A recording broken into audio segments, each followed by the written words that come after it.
Linda Ivarini dan rekan saya Nisabella Agata. di sini kita akan melakukan interview dengan Kak Hesti. Untuk Kak Hesti bisa diperkenalkan. Halo, perkenalkan saya Hesti Indriani. Saya mempunyai pengalaman sebagai customer service di PT Visioner Data International selama 2 tahun sebagai call customer dan 1 tahun sebagai call merchant.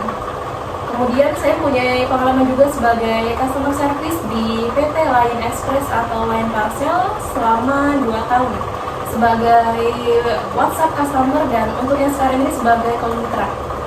Oke Kak Hesti, karena Kak Hesti kurang lebih sudah sebagai customer service kurang lebih 5 tahun.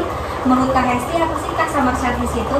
Baik, saya jelaskan untuk customer service. Customer service itu sebuah layanan pelanggan untuk menerima setiap pertanyaan dari customer dan memberikan informasi sesuai dengan produk knowledge perusahaan dan memberikan solusi ataupun penyelesaian setiap keluhan yang dialami pelanggan.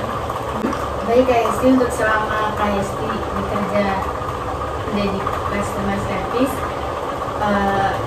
kira-kira apa ya media yang digunakan oleh Kak Hesti selama Kakak menjadi customer service?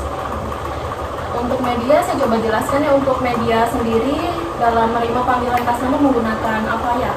Yaitu sistem yang bisa untuk menerima panggilan dari customer dan apa juga bisa untuk seperti kita akan istirahat, ada menunya sendiri, ada menu tombol sendiri untuk istirahat, untuk toilet dan lain-lain.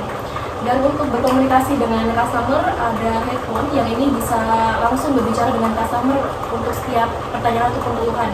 Dan untuk kita membuat laporan, ini ada namanya Salesforce.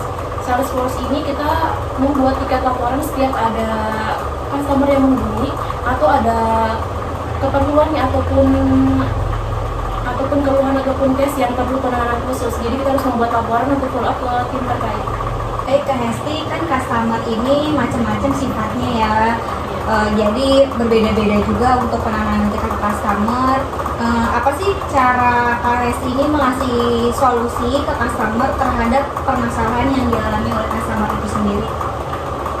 Untuk menyelesaikan setiap keluhan dari customer, yang pertama-tama kita harus mengetahui inti dari pertanyaan dari customer ini ataupun keluhannya.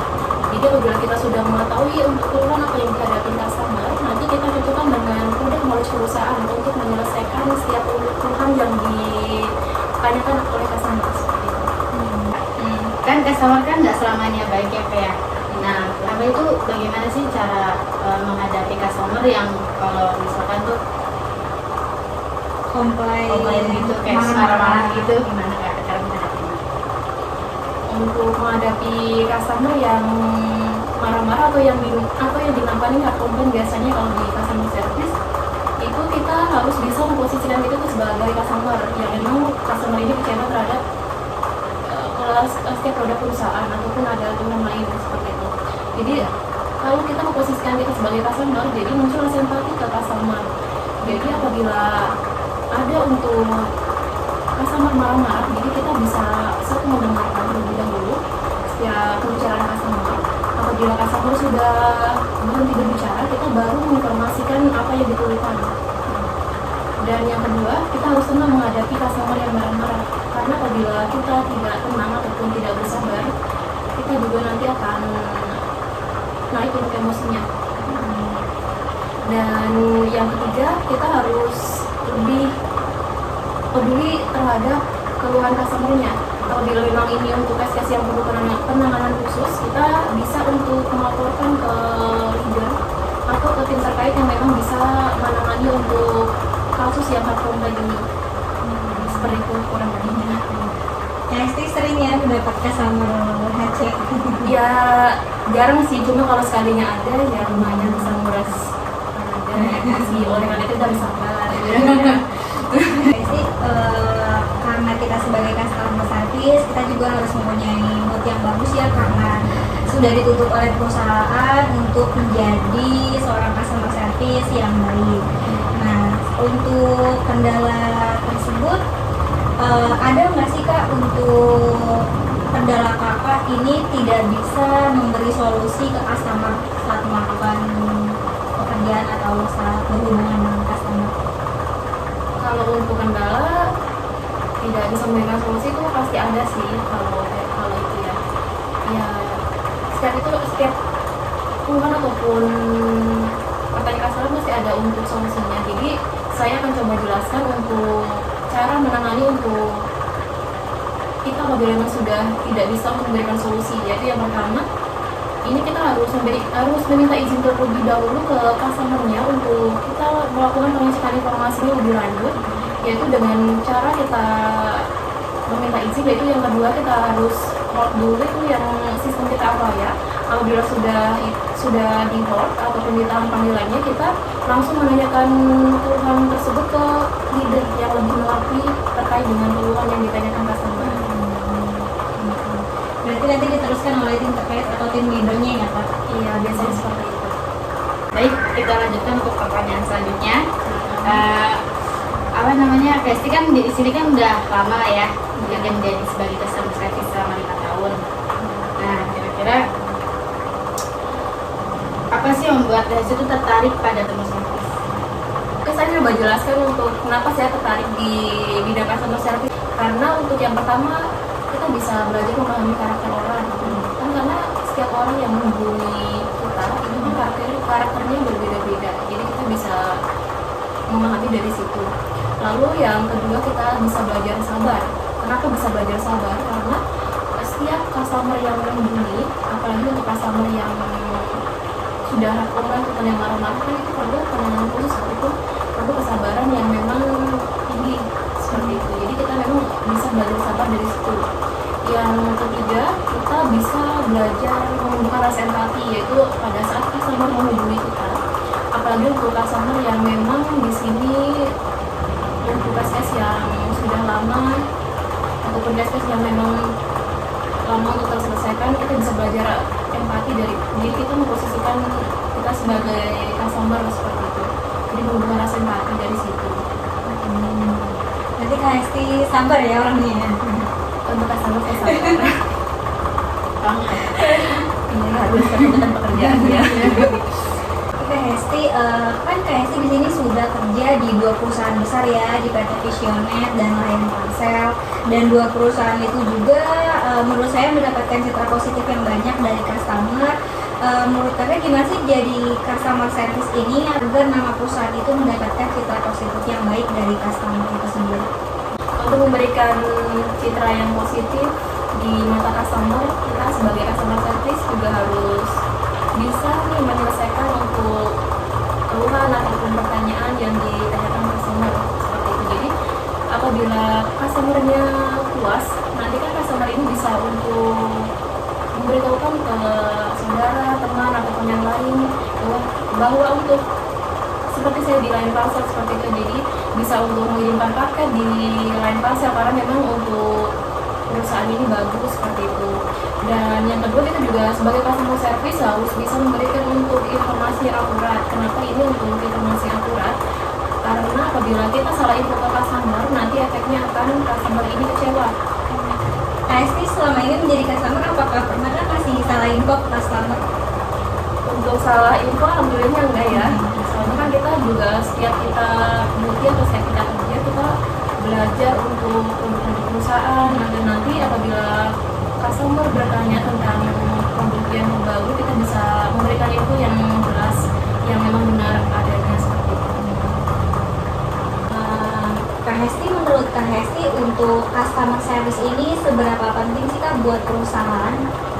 Kalau ditanya seberapa penting, ini untuk customer service, menurut saya lumayan penting ya untuk berjalannya perusahaan, karena tanpa customer service nanti perusahaan juga nggak bisa untuk berkembang. Kenapa tidak bisa berkembang? Karena perusahaan tidak bisa menerima untuk kritik dan saran dari customer. Jadi perusahaan tidak bisa untuk memperbaiki apa yang perlu diperbaiki.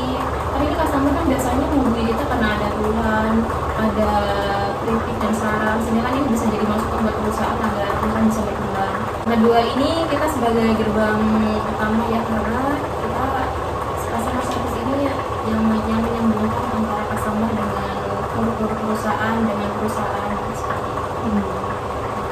Untuk customer kan pasti sifatnya berbeda-beda ya Kak. Masih ingat nggak sih sifat customer yang menurut kakak lucu atau yang menurut aneh?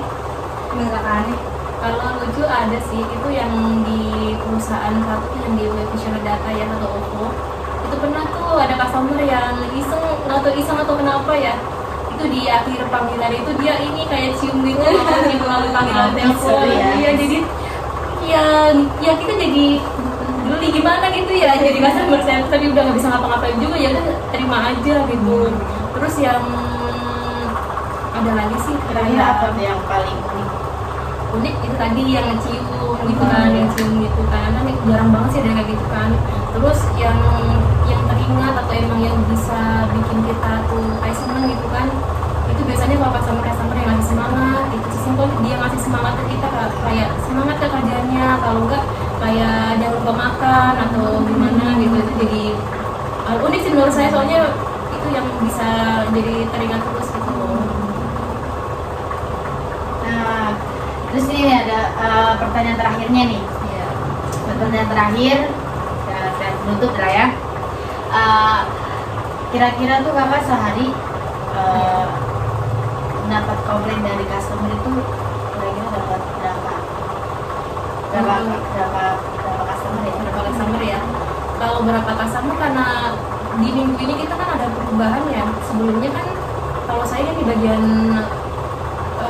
call mitra ya. Call mitra itu yang menangani keluhan dari pos-pos line parcel. Jadi itu yang di line parcel ada dua, ada call customer sama call mitra. Untuk call customer itu biasanya dari customer yang mengirim paket seperti itu. Kalau yang call mitra ini biasanya dari pos-pos line parcel seperti itu. Karena untuk yang call mitra ini lebih dikit kan kerjanya, jadi otomatis ya bukan kerjanya, dia customernya lebih dikit komplainannya seperti itu. Jadi mendapatkan teleponnya juga sedikit, karena kan cuma pos doang paling yang komplain, itu juga jarang. Nah, jadi paling sehari dapatnya 20 gitu. Nah, karena sekarang udah berganti tuh sistemnya, kita customer sama itu didiriin satu, jadi otomatis ya customer masuk ke kita, mitra juga bisa masuk ke kita, jadi semuanya jadi satu. Jadi itu bisa, pokoknya bisa banyak, bisa sehari bisa nyampe 30 lebih gitu. Apalagi pas lebaran kemarin kan orang banyak kirim paket nih, jadi tuh bisa nyampe ya 50 gitu. Banyak ya kayak Ya tergantung biasanya dari hari lebaran sih banyaknya, hari biasa banyak. puasa kakak gimana, lancar selama mengangkat telepon lebih dari 50 telepon? Alhamdulillah lancar ya, walaupun agak-agak halus ya. Itu konsekuensi ya jadi customer service. Benar, kan jadi di bidang telepon. menambah berkah puasa ya. Baik, cukup sekian interview dari kelompok kita. Sebelumnya terima kasih Kak Hesti sudah bersedia kita lakukan interview atau wawancara. Terima kasih kembali, semoga ilmu-ilmunya bermanfaat. Amin. Atau kalian mungkin tertarik mau kirim pakai line parcel, ini pesan sendiri loh dia. Boleh kali ya. Next time ya kita kalau beli paket pakai layar parcel. Tetap diutamain kok. Tim. Nah, baik, cukup sekian dari kelompok saya. Kurang lebihnya mohon maaf. Wassalamualaikum warahmatullahi wabarakatuh.